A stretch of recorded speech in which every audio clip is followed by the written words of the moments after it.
நீங்க யாருக்காவது கால் இல்ல மெசேஜ் பண்ணிட்டு, அவங்க கிட்ட இருந்து ரிப்ளை வருதுன்னு யோசிச்சுட்டே இருந்தீங்கன்னா, இந்த வீடியோ உங்களுக்கு தான். இத பத்தி நீங்க ஏன் அதிகமா யோசிக்கிறீங்கன்னா, because your brain doesn't like unfinished stories. சைக்காலஜில இதுக்கு ஜைகார்னிக் எஃபெக்ட்ன்னு சொல்றாங்க. Which is nothing but our brain always holds incomplete ones rather than completed ones. Yes. நம்ம சின்ன வயசுல இருந்து இத ஃபேஸ் பண்ணியிருப்போம் இல்லையா? ஹோம்வொர்க் பண்ணதெல்லாம் விட்டுட்டு பண்ணாத ஹோம்வொர்க் என்ன பண்ண போறோம்ன்னு யோசிச்சுட்டே இருப்போம். இன்னைக்கு கூட ஆஃபீஸ்ல பண்ணாத டாஸ்க்கு என்ன பண்ணுவாங்க? டிஎல் என்ன சொல்லப் போறாங்கன்னு யோசிச்சுட்டே இருப்போம்ல.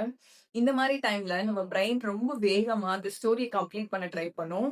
அஃப்கோர்ஸ் கண்டிப்பா பெயின்ஃபுல்லா தான் கம்ப்ளீட் பண்ண ட்ரை பண்ணும். இப்ப நமக்கு டெக்ஸ்ட் பண்ணாதவங்க நம்ம மேல கோவமா இருக்காங்க, இல்ல அவாய்ட் பண்ண ட்ரை பண்றாங்க அப்படின்னும், அந்த ஹோம்வொர்க் பண்ணாததுக்கு அந்த மேம் நம்மள இப்படிதான் பனிஷ் பண்ண போறாங்கிறதா இருக்கட்டும். இந்த மாதிரியான ஸ்டோரீஸ பில்ட் பண்ண ட்ரை பண்ணும். பிகாஸ் அது நம்மள சேஃபா வச்சுக்க ட்ரை பண்றதுனால. இந்த மாரி ஸ்டோரீஸ ஐடென்டிஃபை பண்ணி, நீங்க இன்னைக்கு ஒரு சின்ன மைண்ட் செட் கிரியேட் பண்ணுங்க.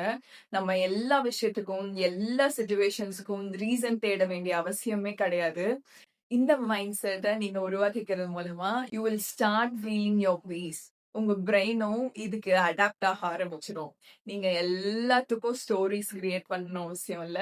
எல்லா விஷயத்துக்கும் ரீசன்ஸ் தெரிஞ்சுக்கணும், எக்ஸ்ப்ளனேஷன் கொடுக்கணுன்ற அவசியமும் இல்ல.